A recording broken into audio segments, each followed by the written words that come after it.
We're going to close with a very quick example of the sorts of things that we do at the Center for Security Policy that I think are unique and needed.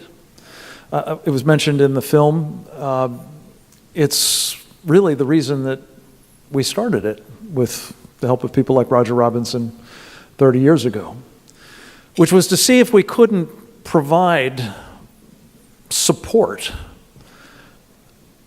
most especially to good people in government, but to those who are working on behalf of our country, in coalitions, formal or informal, pickup teams, if you will. And in the course of those 30 years, I am given to say that I have never had the privilege of experiencing, let alone working intimately with, the caliber of people who have come together behind a coalition known as the Save the Persecuted Christians Coalition. And I don't know how many of you noticed it as you were coming in, but there's a powerful exhibit outside in the hotel. On your desks, or your tables rather, you see a little booklet that has the panels that make up that exhibit, and that describe the plight of 215 million Christians around the world who aren't just having bad days or having difficulty finding a job, and there are plenty more of those, but these are people who are being heavily persecuted, according to one of the organizations we work with, Open Doors.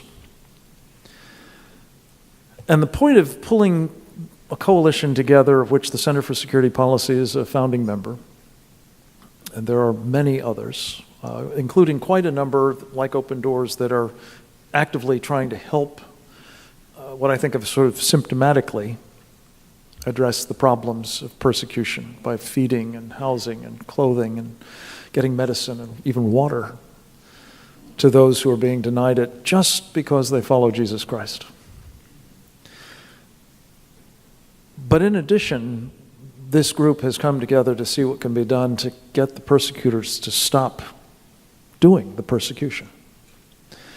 And it's a powerful movement, and it's a building. I want to say a special word of thanks to Didi Laugesen, who is out there somewhere, and Tommy Waller, two wonderful colleagues who have been really leading this effort day in and day out. This is a mighty purpose, and it's our privilege as a member of the coalition to recognize a government, in addition to our own, by the way. The Trump administration has taken this very seriously.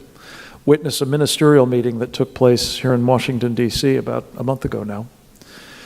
But the government of Hungary, a relatively small country, has been playing an exemplary role in trying to do something to help the people being persecuted, particularly in the Middle East, because they, as I said, are Christian believers.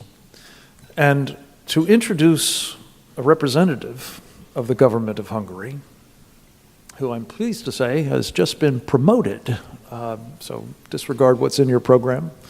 He is now a state secretary in the foreign ministry, in the Prime Minister's office in Hungary.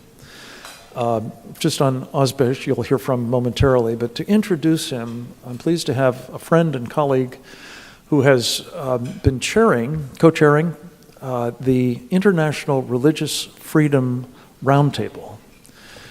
He's a lawyer by the name of Gregory Mitchell with the Mitchell firm, and he has been doing an exemplary role of trying to defend freedom of religion, and of course, with that cornerstone, so many others as well.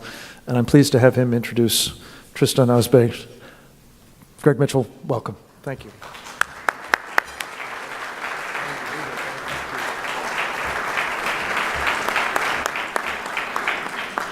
Thank you, Frank. Thank you, everybody. I'm honored to stand in front of this team, that's helping to secure our rights and freedoms and save our country here. Now, and one of those freedoms that you guys are helping to secure is religious freedom. And like Frank said, I run the International Religious Freedom Roundtable here in Washington, D.C., and it's a safe space for all faiths to work together to advance religious freedom for everyone, everywhere. And our most successful multi-faith initiative we've done to date is to urge the U.S. government to issue the formal genocide designation to what's happened in the Middle East at the hands of ISIS.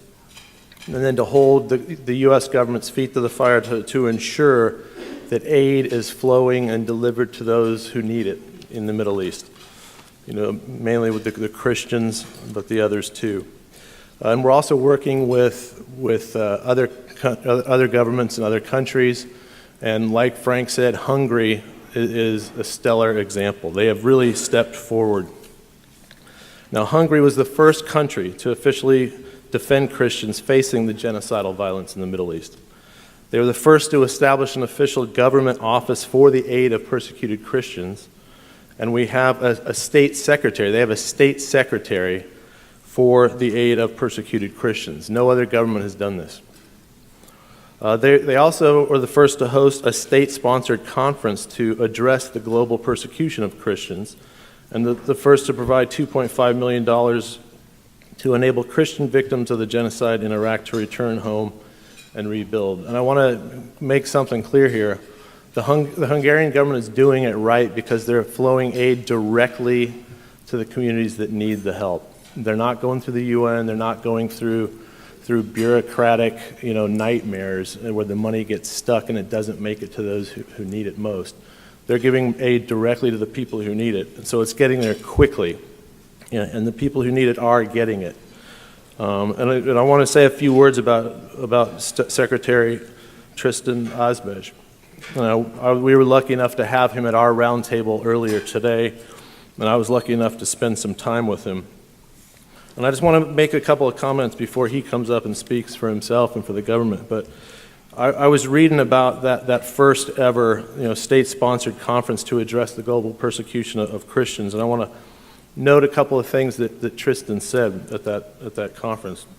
He actually closed the conference by saying that many people had congratulated the government of Hungary just as we are tonight. But he said time will tell if the conference is a success, if action is taken on what was discussed at that conference, which shows that the government and Secretary Azbej are people of action, which is good. And he further, Secretary Azbej said that this was about sowing seeds that can grow into success, and we hope turn into fruits that will help us to find other governments to help to solve the problems of persecuted Christians. And finally, he said that there isn't a clash of civilizations, but rather a lack of awareness of what is happening, and our worst problem now, not listening. He spoke of two crises: the loss of Christian identity due to secularism in the West, and violent persecution in the Middle East and other regions. Well, what I see in Secretary Azbej and the government of Hungary is bold, strong leadership. And a lot of our elected officials in this country could learn from that. And I just want to say that we are here to help you. With the International Religious Freedom Roundtable here in Washington, we're making plans right now to establish a partner roundtable in Budapest so that we can do more to assist the U.S. government here and the Hungarian government in Budapest, and we can connect and network civil society and governments working together. And we'll be working with Frank and the coalition that he just told you about. And with that, I want everyone to please join me in giving a strong round of applause to the government of Hungary and Secretary Tristan Azbej.